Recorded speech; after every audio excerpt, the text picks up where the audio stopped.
Hello dear students, welcome back to our YouTube channel. Ninth class biology chapter number 7 में आज का हमारा topic है मैकेनिज्म ऑफ एंजाइम एक्शन।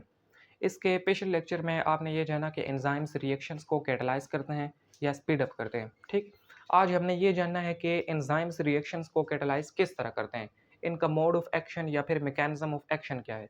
ठीक, तो शुरू करते हैं। इस बात की वजाहत के लिए दो मॉडल्स प्रपोज किए गए। पहला मॉडल का नाम है लोक एंड की मॉडल। लोक एंड की मॉडल किसने दिया? एम एल फिशर ने दिया 1894 में। अब एम एल फिशर ने क्या कहा? एम एल फिशर ने कहा कि एंजाइम है, एंजाइम की जो एक्टिव साइट है, एक्टिव साइट पिछले लेक्चर में आपको बताया था कि पूरे का पूरा एंजाइम का जो मॉलिक्यूल है वो रिएक्शंस को कैटलाइज नहीं करता, बल्कि एंजाइम का एक स्पेसिफिक रीजन होता है जिसके ज़रिए से रिएक्शंस कैटलाइज होता है। मतलब ये पूरा एंजाइम है ना, तो इसका सिर्फ ये रीजन, ये वाला, ये रिएक्शन में हिस्सा ले रहा है, रिएक्शन को कैटलाइज कर रहा है, बाकी कोई फंक्शन परफॉर्म नहीं कर रहा। तो इस रीजन को हम क्या कहते हैं? एक्टिव साइट कहते हैं। अब एम एल फिशर ने कहा कि ये जो एक्टिव साइट है, एंजाइम की जो एक्टिव साइट है, ये इसका स्ट्रक्चर फिक्स है। मतलब इसकी जो शेप है ये फिक्स है, ये रिजिड है, सख्त है, ये अपनी शेप को चेंज नहीं कर सकता। ठीक है, फ्लेक्सिबल नहीं है। तो होता क्या है कि वही सबस्ट्रेट इसमें एडजस्ट होगा जो जिसकी शेप इससे मिल जाएगी, तो फिर ये सबस्ट्रेट इसमें फिक्स हो जाएगा। ठीक है, ये इस शेप को हम कहते हैं एंजाइम सबस्ट्रेट कम्प्लेक्स। इसमें क्या हुआ है कि सबस्ट्रेट एंजाइम के साथ जुड़ गया है। ठीक है, बिल्कुल एक ताले की तरह, जिस तरह चाबी नहीं होती, एक ताला किसी मखसूस चाबी से ही खुलता है ना, तो बिल्कुल उसी तरह एंजाइम एंजाइम के साथ एक मखसूस सबस्ट्रेट ही जुड़ेगा, कोई दूसरा सबस्ट्रेट इसके साथ नहीं जुड़ सकता। ठीक है, अच्छा, उसके बाद रिएक्शन होगा। तो अब रिएक्शन में आपने देखा कि यहाँ से ये चीज़ टूट गई, सबस्ट्रेट यहाँ से टूट गया और दो प्रोडक्ट्स हमारे पास बन गए। बस इतनी सी बात है। तो अब थ्योरी पढ़ लो एक दफ़ा। Lock and key model. This model was proposed by Emil Fischer in 1894। इस मॉडल को प्रपोज किसने किया? एमिल फिशर ने। कब किया? 1894 में।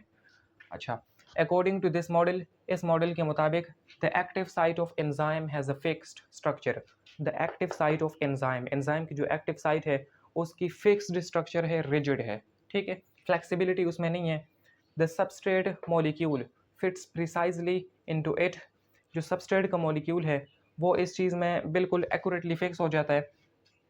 To form an enzyme substrate complex, क्या बनाने के लिए? एंजाइम सबस्ट्रेट कम्प्लेक्स बनाने के लिए। द एंजाइम कैटलाइजेस, एंजाइम जो है रिएक्शन को कैटलाइज करता है, स्पीड अप करता है the reaction, and the substrate is transformed into product. और जो सबस्ट्रेट है वो प्रोडक्ट्स में ट्रांसफॉर्म हो जाता है, ये प्रोडक्ट्स है। ठीक है, प्रोडक्ट्स प्रोडक्ट्स बन रहे। फिर क्या होगा? Then the product is released from the enzyme. फिर ये जो प्रोडक्ट हैं ये एंजाइम से रिलीज हो जाते हैं। बस इतनी सी बात थी। तो ये इस मॉडल को प्रपोज किया एमिल फिशर ने 1894 में। लेकिन फिर जब वक्त के साथ साथ स्टडीज़ की गई तो पता चला कि इस मॉडल में कुछ खराबियां हैं। अब वो खराबियां क्या थी उसको फिर डिस्कस किया डैनियल कोशलैंड ने। उसने एक और मॉडल दिया जिसको कहते हैं induced fit model. Induced fit model, इस मॉडल के मुताबिक क्या है?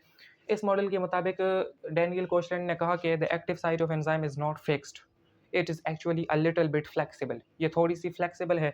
मतलब जो एंजाइम की ये एक्टिव साइट है, ये वाली, ये रिजिड नहीं है, इसमें थोड़ी बहुत चेंजेस हो सकती हैं, फ्लेक्सिबल है। ठीक है, ये सबस्ट्रेट के मुताबिक अपनी शेप को थोड़ा सा ढाल सकता है, सबस्ट्रेट के मुताबिक बना सकता है। यहाँ पर आप देखें ये सबस्ट्रेट है। अब सबस्ट्रेट की शेप को देखें और एंजाइम की शेप को देखें, क्या ये इसमें फिट हो सकता है? नहीं हो सकता। तो ये क्या करता है? एंजाइम अपनी एक्टिव साइट की शक्ल को चेंज करता है। अब यहाँ पर देखें changes in active site, active site में चेंजेस आई हैं। एक्टिव साइट ने अपने आप को एडजस्ट किया है सबस्ट्रेट के मुताबिक। फिर उसके बाद सबस्ट्रेट उसमें फिक्स हुआ है तो एंजाइम सबस्ट्रेट कम्प्लेक्स बना है। और फिर वही सारा प्रोसेस है कि यहाँ से ये कट गया तो प्रोडक्ट्स बन गए और एंजाइम फिर से अलग हो गया। ठीक, तो बस ये इन दोनों में फ़र्क था कि लॉक एंड की मॉडल के मुताबिक एंजाइम की जो एक्टिव साइट है वो फिक्स्ड है, रिजिड है, जबकि इंड्यूस फिट मॉडल के मुताबिक एंजाइम की एक्टिव साइट फिक्स नहीं है, उसमें थोड़ी बहुत फ्लेक्सिबिलिटी है। चलिए अब इधर पढ़ लें। This model was proposed by Daniel Koshland in 1858। ये देखें 1894 में ये मॉडल प्रपोज किया, 1958 में 1958 में इंड्यूस फिट मॉडल को प्रपोज किया गया। तो इतना ज़्यादा अरसा लगा इस चीज़ की जांच करने में।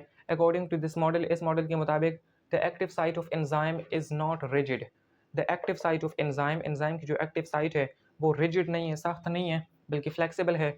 When substrate interacts with enzyme, जब सबस्ट्रेट एंजाइम के करीब आती है, इसके साथ इंटरेक्ट करती है, it's active site is reshaped, इसकी एक्टिव साइट क्या होती है, रीशेप्ड होती है, मतलब अपनी शेप को चेंज करती है, सबस्ट्रेट के मुताबिक ढालती है, टू परफॉर्म इट्स फंक्शन, अपने फंक्शन को परफॉर्म करने के लिए।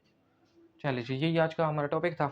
अब यहाँ पर एक सवाल आता है, इसके पिछले लेक्चर में आपने पढ़ा था कि specificity of enzyme, her enzyme एक स्पेसिफिक सबस्ट्रेट के लिए होता है और उसी पर अमल कर सकता है। लेकिन अब यहाँ आप पढ़ रहे हो कि एंजाइम की जो एक्टिव साइट है उस वो फ्लेक्सिबल है, सबस्ट्रेट के मुताबिक ढाल सकती है। तो मतलब अगर यहाँ पर कोई भी सबस्ट्रेट आ जाए तो वो लग जाएगा।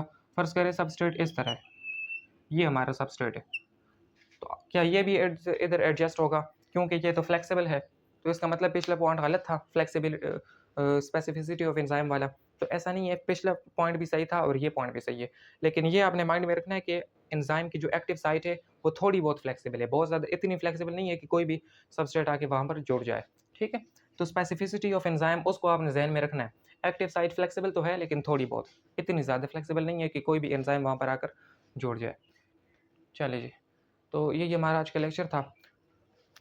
आपसे रिक्वेस्ट है कि अगर वीडियो आपको अच्छी लगी तो लाइक कर दें, चैनल को सब्सक्राइब कर दें और इस चैनल को शेयर भी करें। Thank you very much for watching our video. अल्लाह हाफ़िज़।